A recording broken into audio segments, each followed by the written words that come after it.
It was almost 8 in the evening when Claire Bennett finally turned into the narrow street that led to her apartment complex. The city was quiet after a long day, with only the faint hum of traffic in the distance and the soft glow of streetlights flickering across the wet pavement. It had rained earlier, leaving everything damp and shining, and the cool breeze brushing against her window felt strangely calming after a long. Stressful day at work. Claire had spent 10 hours at her office, trapped between endless emails and meetings that seemed to go nowhere. Her job as a marketing coordinator at a tech firm in downtown Seattle paid well enough, but it often left her drained emotionally and mentally. By the time she left, the parking lot had emptied, and she was one of the last cars to leave. It wasn't the first time, and she knew it wouldn't be the last. As she pulled into the driveway of her apartment building, she sighed in relief. Her eyes were heavy, her back ached, and all she wanted was a warm shower and a quiet evening with her favorite book. The thought of being alone didn't scare her anymore. After a difficult breakup 2 years ago, she had learned to find comfort in solitude. Her small apartment was her safe space, neat, quiet, predictable. She slowed down and turned the steering wheel, trying to back into her usual parking spot near the end of the lot. The lights from nearby houses reflected on her windshield. Everything seemed normal until a sudden knock on her window made her jump. Her heart raced as she hit the brakes, her hand instinctively reaching for the door lock. For a second, she thought maybe it was a mistake, someone passing by or a kid playing around. But when she looked up, she froze. Standing right outside her car was Evan Harris, her neighbor from across the parking lot. Claire knew Evan only in passing. He lived 2 buildings down, always polite, always quiet. He was the kind of man you noticed but didn't really know. Early 30s, tall, usually in jeans and a flannel shirt, with a calm, thoughtful face. He always waved or said hello when their paths crossed, but that was it. They had never shared more than a few words. Now, under the yellow light of the street lamp, he looked different, tense, restless, like something was weighing on his mind. Claire rolled down the window halfway, cautious but curious. "Evan, is everything all right?" she asked softly. He hesitated. His voice came out low and uncertain. "Hey, Claire. Sorry for scaring you. I just needed to talk to you for a moment." She blinked, unsure how to respond. "Talk to me. About what?" He took a breath, his eyes flicking to the ground before meeting hers again. "Can you step out for a second? It's kind of hard to explain like this." There was something sincere in his tone, something that made her nervous, but also strangely drawn in. She could have said no.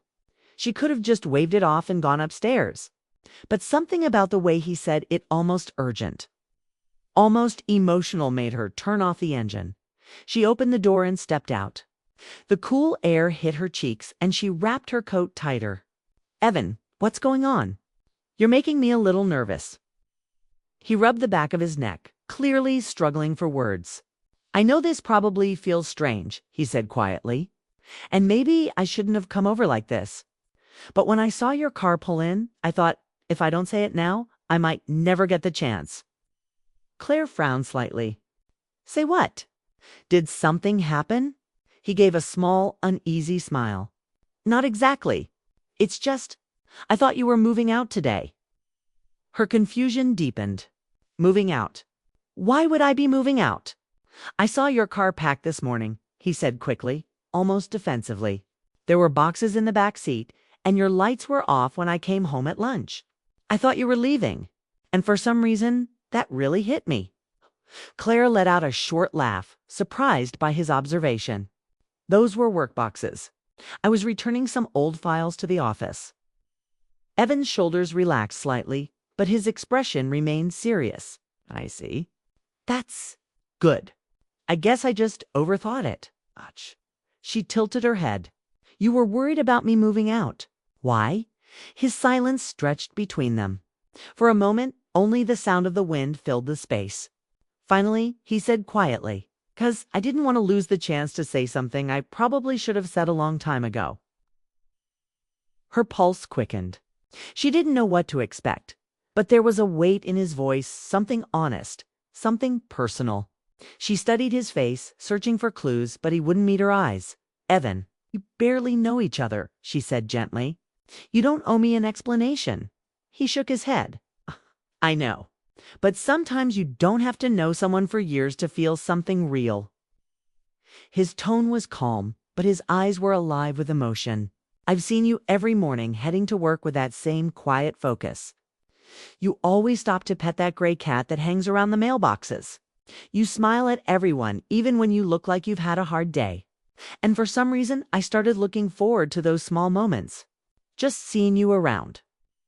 Claire stood still, her breath caught halfway. She didn't know what to say. No one had ever spoken to her like that, not in years. It wasn't dramatic or poetic, just honest. "I don't mean to make you uncomfortable," he continued quickly. "I just thought if you really were leaving and I never said anything, I'd regret it." Claire's heart softened. The sincerity in his words disarmed her. There was no hidden motive, no push for anything more, just a man trying to say something that mattered to him. She looked at him for a long moment before replying quietly.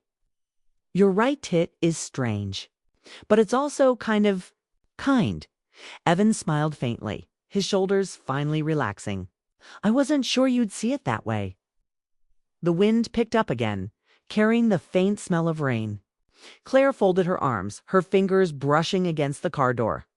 "I should probably head inside," she said softly, unsure how to end the conversation. "Yeah, of course," he nodded. "I'm sorry if I made your night awkward." She smiled just a little. "You didn't. You just surprised me." As she turned to go, she heard him say behind her, almost under his breath, "You surprise me every day." She froze for a second, her hand still on her car door, unsure if she was meant to hear that. When she turned, he was already walking back toward his building, his figure fading into the dim light. Claire stood there for a moment longer, her heart strangely unsteady. It had been so long since anyone had looked at her that way, like she mattered. Even in small, unnoticed moments, by the time she went inside, she couldn't shake the sound of that quiet knock or the words that followed. Something had shifted that evening, and though she didn't understand it yet, she could feel it something gentle, unexpected, and maybe, just maybe, the start of something real. Asterisk. The next morning, Claire Bennett woke up earlier than usual. The sun was just beginning to rise, its soft orange glow slipping through the curtains and spreading across her room. The memory of the previous night lingered in her mind, the knock on her window, the look in Evan Harris's eyes, and his unexpected confession. It had felt so out of place, so sudden. Yet there was something about the honesty in his words that she couldn't forget. She stood by the kitchen window, holding her cup of coffee and staring at the quiet street below. The world outside looked peaceful, but her thoughts were far from calm. She had never seen Evan like that before, nervous, vulnerable, and open. People in their neighborhood usually kept to themselves. Everyone smiled, waved, and went on with their busy lives. But last night, for the first time in a long time, someone had spoken to her not as a neighbor, not as a stranger, but as if they truly saw her. Still, it didn't make sense. Why her? Why now? She shook her head and tried to focus on her day. She had a meeting at 9 and deadlines waiting. But even as she dressed and gathered her things, she couldn't stop thinking about what Evan had said, that he thought she was moving out, that he didn't want to lose his chance to tell her something important. Later that evening, after another long day at work, Claire returned home just as the sun was setting. The light painted the parking lot in gold and rose tones, and for a moment she stood by her car, taking it all in. It had been a quiet, ordinary day, but deep down, she felt something had changed as she turned toward her building. She noticed Evan standing near his truck, fixing something under the hood. Their eyes met. For a second, she considered pretending not to see him, but that felt wrong. He had opened up to her the night before. The least she could do was acknowledge it. She took a breath and walked over. "Hey," she said softly. Evan straightened up, wiping his hands on a rag. "Hey, Claire. I didn't think I'd see you this soon." She gave a small smile. "Well, we live 20 steps apart. Hard to avoid." He laughed lightly, easing the tension. Then, after a short pause, he said, "About last night. I hope I didn't make you uncomfortable." "I didn't mean to." Claire looked at him for a moment. His tone was careful, sincere. "You didn't make me uncomfortable," she said finally. "You just caught me off guard. It's not every day your neighbor tells you they've been noticing you." Evan nodded, his expression turning serious again. "I know. I didn't plan to say anything. I just thought you were leaving and I panicked. It felt like I was about to lose the chance to speak to you properly." Her curiosity deepened. "You said you needed to tell me something before it was too late. What did you mean?" He hesitated, glancing down before meeting her gaze again. "I guess I meant that I didn't want to keep pretending you were just another neighbor. You've been a part of my days without even knowing it." Claire tilted her head slightly, unsure what to make of that. "Evan, we've barely talked. You don't even know me." "I know," he said quietly. "But sometimes it doesn't take years to notice someone's presence. You start to recognize patterns, moments, little details that stay with you." She crossed her arms, half defensive but also intrigued. "Like what?" He smiled faintly, his voice steady. "Like how you always come home around the same time and sit in your car for a few minutes before going inside. You always have that thoughtful look, like you're replaying the day in your head. Or how you stop by the mailbox even when there's nothing inside, just to stretch the moment before you go up. I've seen you give food to that stray cat in the lot every evening, even in the rain. You care about things most people walk past." Claire's heart tightened at his words. He wasn't teasing or being overly sentimental. He was simply observing her. The parts of her life she thought no one noticed. She wasn't used to being seen like that, especially not by someone she barely knew. "You've been paying a lot of attention," she said softly. He looked down, almost embarrassed. "Yeah, maybe too much. But I couldn't help it. You seem so put together, but I can tell there's something heavy behind your eyes sometimes. I guess I just wanted to know you, even if I never got the chance." Claire didn't know what to say. She had built her life around privacy, keeping emotions tucked away where no one could reach them. Hearing someone describe her with such quiet accuracy made her feel both exposed and oddly comforted. She finally said, "You sound like someone who's been watching too many romantic movies." Evan chuckled, shaking his head. "Maybe. Or maybe I just know what it's like to see someone who reminds you what it means to care again." The words landed softly but deeply. There was no flirtation in his tone, only warmth, a genuine desire to connect. A silence followed, long but not awkward. The sun had dipped lower, painting the sky in shades of violet. Claire tucked a strand of hair behind her ear and said quietly, "You know, it's strange. I moved here to start over, to keep my life simple. I didn't expect any of this." Evan nodded. "Sometimes the things we don't expect are the ones that make life a little more meaningful." She glanced at him, seeing something gentle in his eyes, something she hadn't noticed before.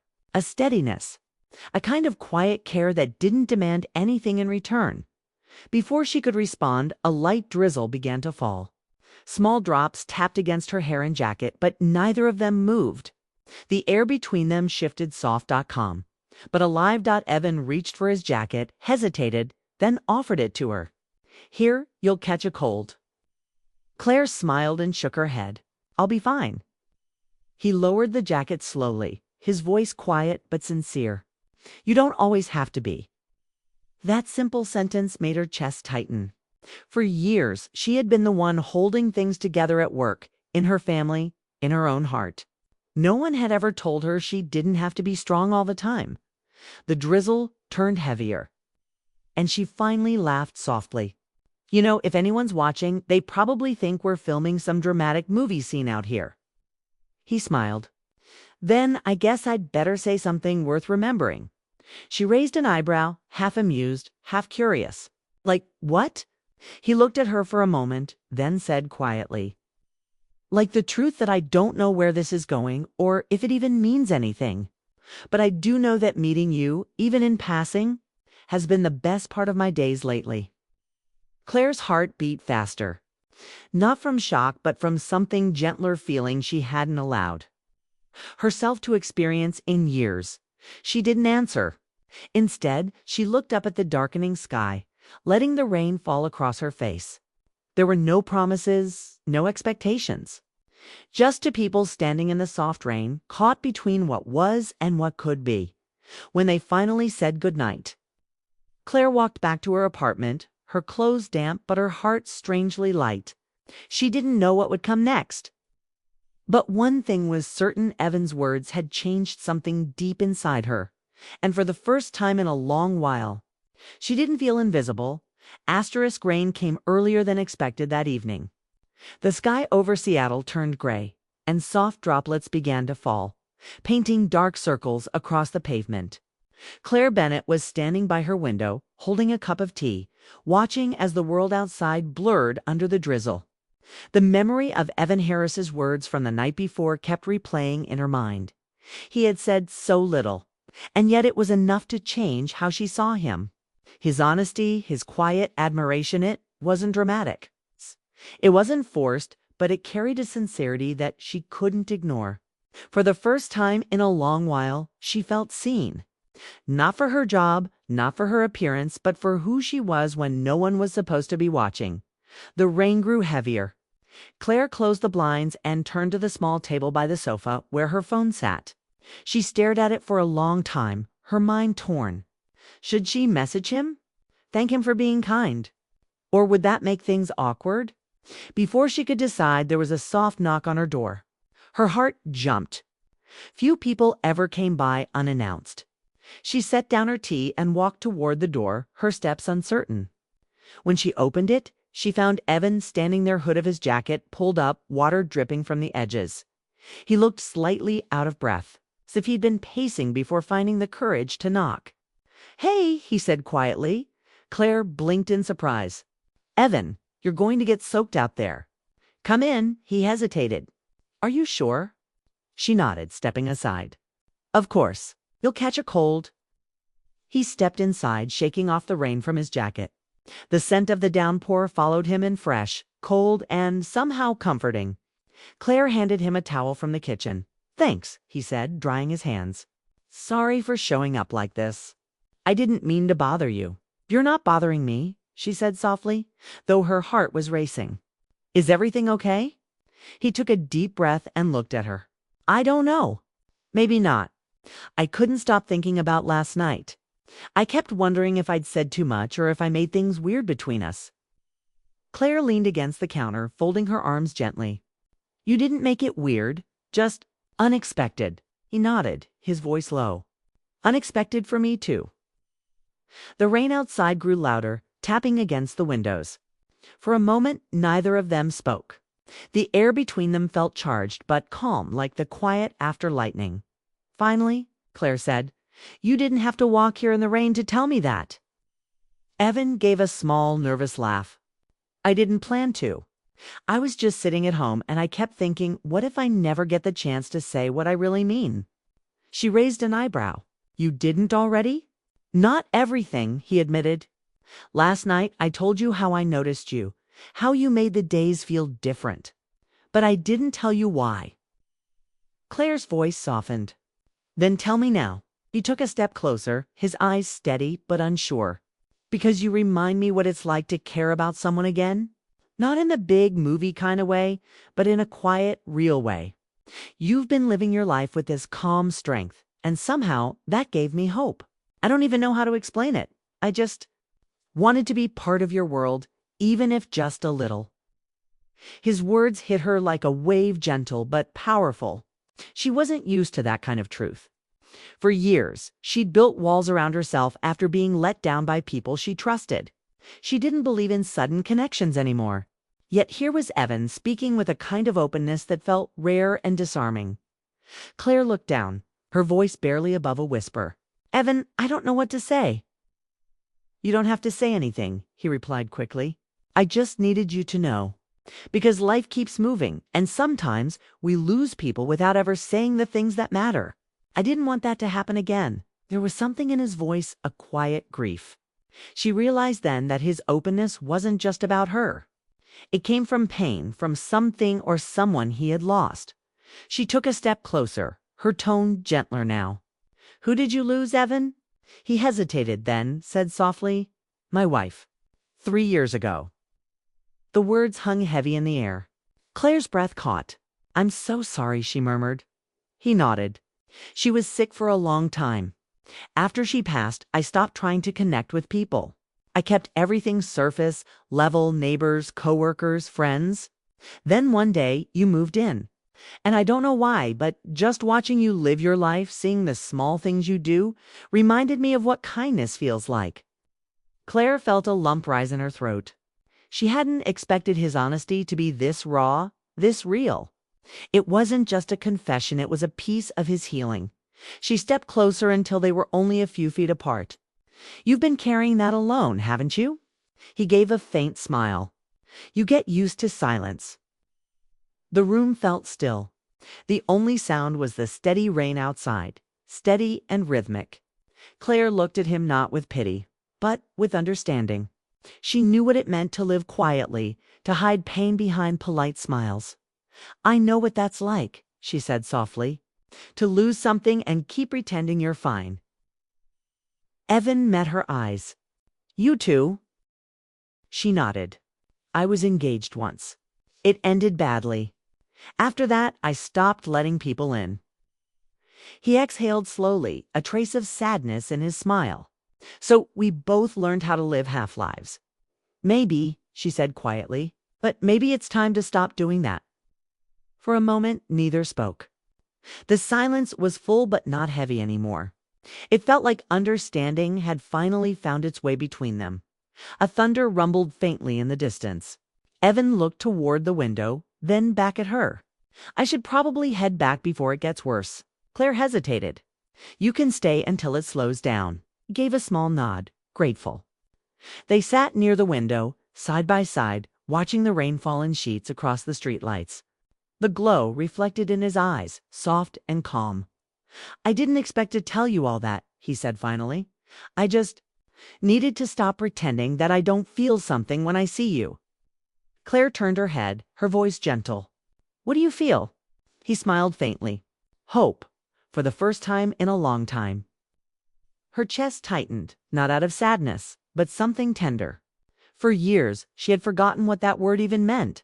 As they sat there, two people who had once been strangers found something rare in the quiet rhythm of the rain connection. Not rushed, not dramatic, just real. When the storm finally began to ease, Evan stood. "Thank you for letting me in," he said softly. "Any time," Claire replied. And Evan, "Yeah, you were right," she said with a small smile. "Sometimes saying things before it's too late really does matter." He smiled back, and for the first time since he'd knocked on her window that night, Claire felt something warm bloom in her chest.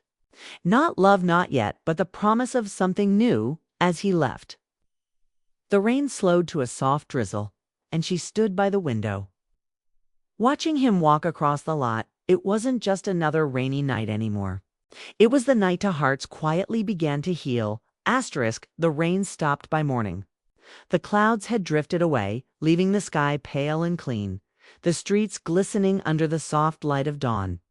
Claire Bennett woke to the quiet hum of the city and the faint smell of wet pavement drifting through her open window.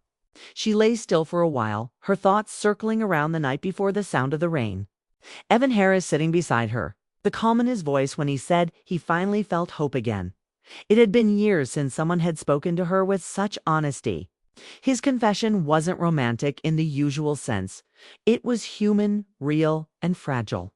For so long, Claire had moved through life in neat, predictable steps, keeping everything under control. She had learned to manage loneliness like it was part of her routine. But after last night, something in her chest felt different, lighter.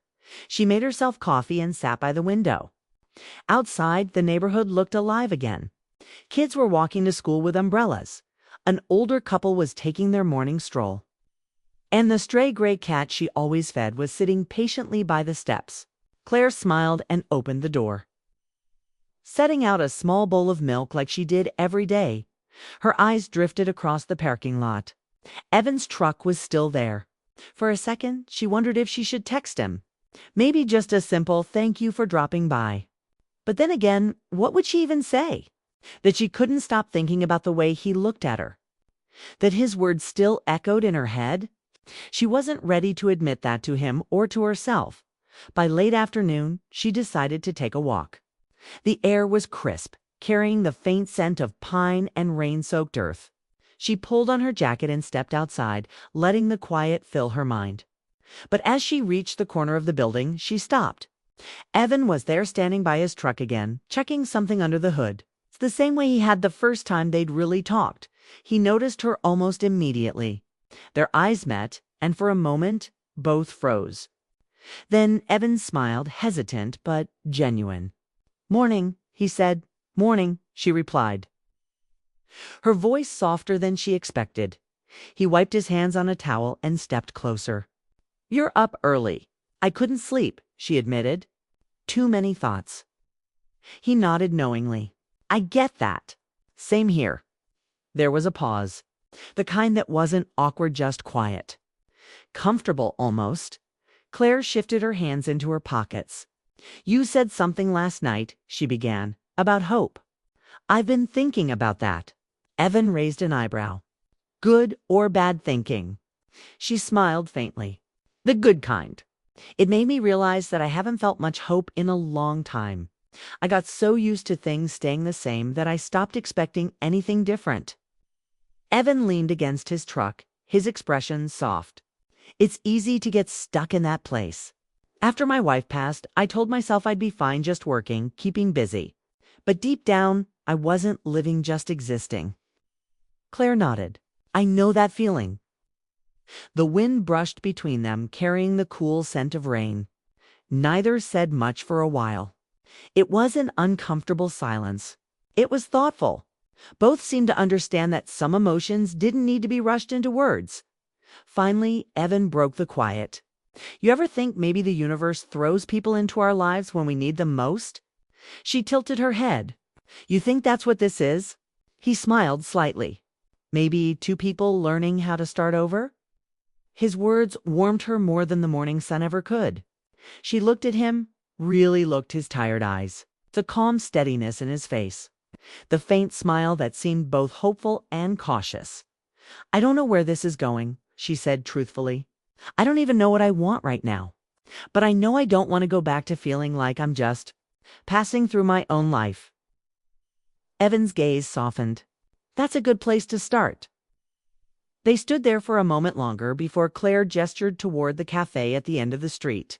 "You still owe me that story about the stray cat," she said lightly. Evan chuckled. "And here I thought you'd forgotten." "I don't forget stories," she said, smiling, "especially the good ones." He looked at her, a spark of something gentle in his eyes. "Then how about I buy you coffee and tell you everything?" Claire nodded. Deal. The cafe was small and warm, with the comforting smell of roasted beans and soft music playing in the background.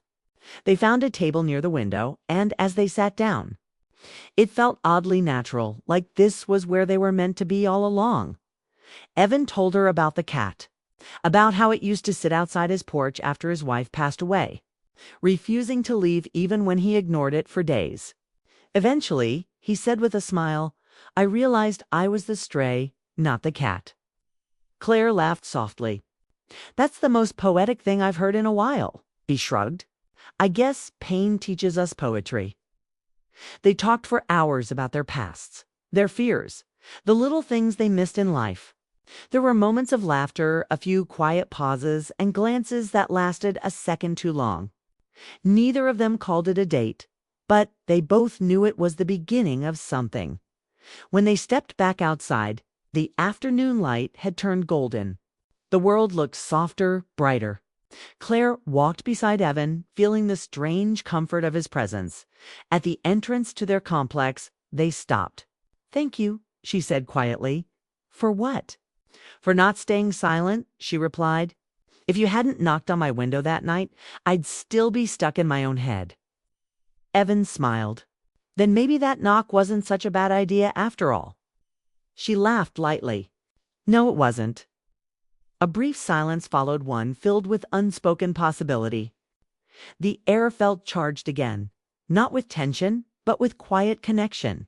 Claire looked at him, and he looked at her, both knowing that something new had started between them. "See you tomorrow?" he asked gently. Tomorrow, she agreed. As she walked back to her apartment, she felt a warmth she hadn't felt in years. Not love yet, not certainty, but peace. A sense that her life was shifting, opening up in ways she hadn't dared imagine. That night, Claire sat by her window again, watching this same parking lot that had once felt so ordinary. It wasn't ordinary anymore. It was where everything had changed. Where a knock on her car window had opened a door to something new. She smiled, whispering softly to herself. Maybe beginnings don't always start with plans. Sometimes they start with a knock. Outside, the streetlights glowed against the damp pavement, and for the first time in a long time, Claire felt ready for whatever came next. And somewhere across the lot, Evan turned off his porch light and looked toward her window, smiling to both of them, knowing that something beautiful had quietly begun.